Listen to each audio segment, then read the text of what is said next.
Hello friends, ओम श्री गणेशाय नमः। ओम नमः शिवाय। आप सभी का स्वागत है आपके अपने यूट्यूब चैनल पर। फ्रेंड्स, आज हम आपको इस वीडियो में बताने जा रहे हैं श्रावण मास महात्म की 12वें अध्याय की कथा के बारे में, जिसको सुनने मात्र से ही प्राप्त होती है अपार धन संपदा और सुख समृद्धि में होती है वृद्धि।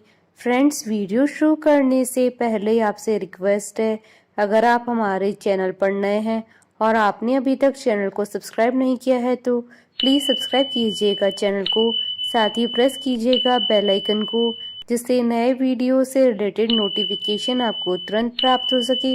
और वीडियो पसंद आने पर वीडियो को लाइक और शेयर जरूर कीजिएगा, ताकि सभी भक्तों को इस वीडियो का लाभ प्राप्त हो सके।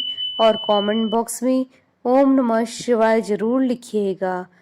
श्रावण मास महात्म सभी प्रकार के विघ्नों का नाश करने वाले तथा सारी सृष्टि का पालन करने वाले श्री गणेश जी तथा ज्ञान के दाता देवी श्री सरस्वती जी तथा सब पुराणों के कर्ता श्री व्यास जी तथा श्री गुरुदेव जी के चरण कमलों में नमस्कार करके भगवान की श्रद्धा और भक्ति रस में डूबे हुए श्रावण मास की कथा कहती हूँ। स्वर्ण गौरी व्रत का वर्णन तथा व्रत कथा। ईश्वर बोले, हे ब्रह्मपुत्र, अब मैं स्वर्ण गौरी का शुभ व्रत कहूँगा। यह व्रत श्रावण मास में शुक्ल पक्ष की तृतीया तिथि को होता है। इस दिन प्रातः स्नान करके नित्य कर्म करने के बाद संकल्प करें और 16 उपचारों से पार्वती और शंकर जी की पूजा करें। इसके बाद भगवान शिव जी से प्रार्थना करें, हे देव देव आइए, हे जगतपते, मैं आपसे प्रार्थना करता हूँ, हे सुर सत्तम, मेरे द्वारा की गई पूजा को आप स्वीकार करें। इस दिन भवानी पार्वती की प्रसन्नता और व्रत की पूर्णता के लिए दंपतियों को 16 वायन प्रदान करें और द्विज श्रेष्ठ की प्रसन्नता के लिए मैं ये वायन प्रदान करता हूँ, ऐसा करें। चावल के चूर्ण के 16 पकवानों से 16 बांस की टोकरियों को भरकर तथा उन्हें वस्त्र आदि से युक्त करें और पुनः 16 द्विज दंपतियों को बुलाकर इस प्रकार कहते हुए प्रदान करें, व्रत की संपूर्णता के लिए मैं ब्राह्मणों को यह प्रदान कर रहा हूँ।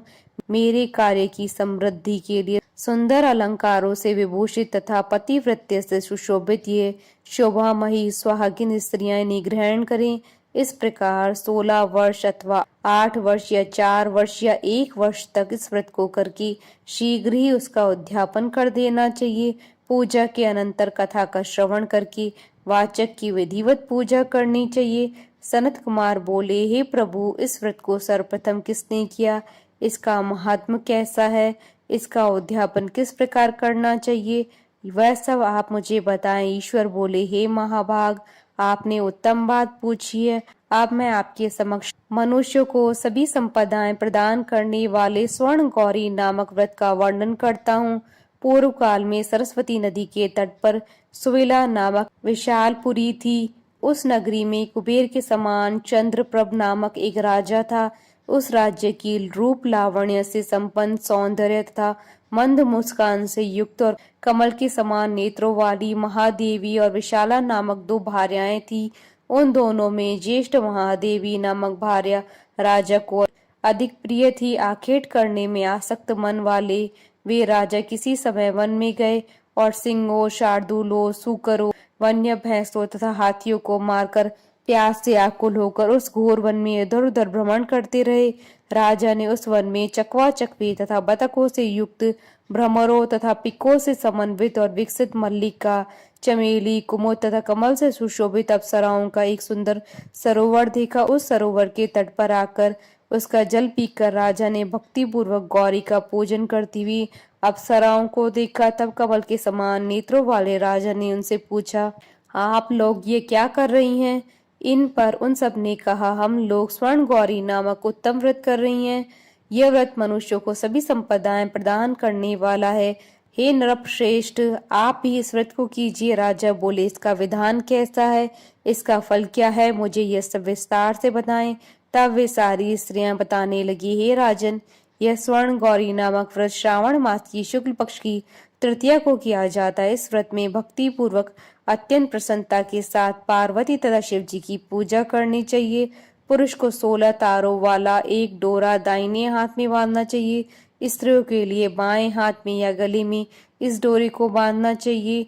यह सब सुनने के बाद संयत चित्त वाले राजा ने भी उस व्रत को संपन्न करके 16 धागों से युक्त डोरे को अपने दाहिने हाथ में बांध लिया। उन्होंने कहा, हे देव देवेश, मैं इस डोरे को बांधता हूँ, आप मेरे ऊपर प्रसन्न हो और मेरा कल्याण करें। इस प्रकार देवी का व्रत करके वे अपने घर आ गए। राजा के हाथ में डोरा देकर ज्येष्ठ रानी महादेवी ने पूछा और सारी बात सुनकर वह राजा के ऊपर अत्यंत कुपित हो उठी। राजा ने कहा, ऐसा मत करो मत करो, लेकिन रानी ने उस डोरे को तोड़कर बाहर एक सूखे पेड़ के ऊपर फेंक दिया।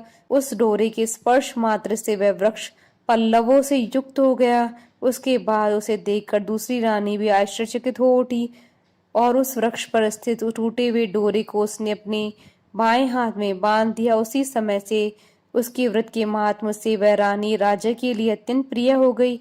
वह ज्येष्ठ रानी व्रत के अपचार के कारण राजा से त्यक्त होकर दुखित हो वन में चली गई। अपने मन में वह भगवती देवी का ध्यान करते हुए मुनियों के पवित्र आश्रम में निवास करने लगी। कहीं कहीं श्रेष्ठ मुनियों के द्वारा यह कहकर आश्रम में रहने से रोक दी जाती थी कि हे पापिन, अपनी इच्छा के अनुसार यहाँ से चली जाओ। इस प्रकार घोर वन में इधर उधर भ्रमण करती हुई वह अत्यंत खिन्न होकर एक स्थान पर बैठ गई। तब उसके ऊपर कृपा करके देवी उसके समक्ष प्रकट हुई।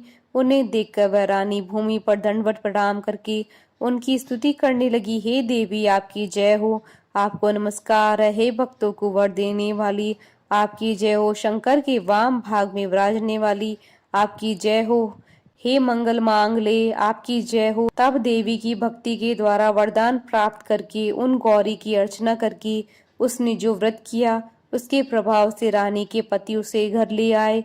उसके बाद देवी की कृपा से उसकी सभी कामनाएं पूर्ण हो गई।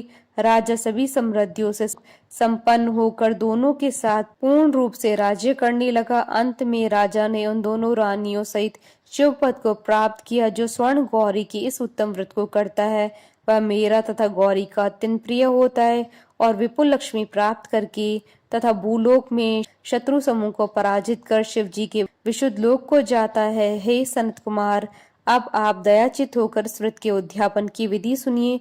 चंद्रमा तथा तारा बल से युक्त शुभ तिथि तथा शुभ वार में एक मंडप बनाकर उसके मध्य अष्टकमल दल के ऊपर धान्य रखकर उस पर एक कुंभ स्थापित करके पुनः उसके ऊपर 16 पल प्रमाण का बना हुआ एक तिल पूरे ताम्रमय पूर्ण पात्र रखें और उस पर पार्वती शंकर की 2 प्रतिमाएं स्थापित करें। शिव जी की प्रतिमा श्वेत वर्ण के 2 वस्त्रों तथा शुक्ल वर्ण के यज्ञोपवीत से सुशोभित हो। उसके बाद वे दोक्त मंत्रों से विधि पूर्वक उनकी प्रतिष्ठा करे और भली भांति पूजा करके रात्रि में जागरण करे। इसके अनंतर प्रातः काल पूजा करने के बाद होम करें। सर्वप्रथम ग्रह होम करके प्रधान होम करें। हवन के लिए यह मिश्रित तिल घृत से पूर्ण रूप में सशक्त होना चाहिए। 1000 अथवा 100 आहुति डालनी चाहिए। उसके बाद वस्त्र अलंकार तथा गौ के द्वारा आचार्य की पूजा करनी चाहिए और वायन प्रदान करना चाहिए। उसके बाद ब्राह्मणों को भोजन कराना चाहिए। साथ ही 16 दंपतियों को भी भोजन कराना चाहिए।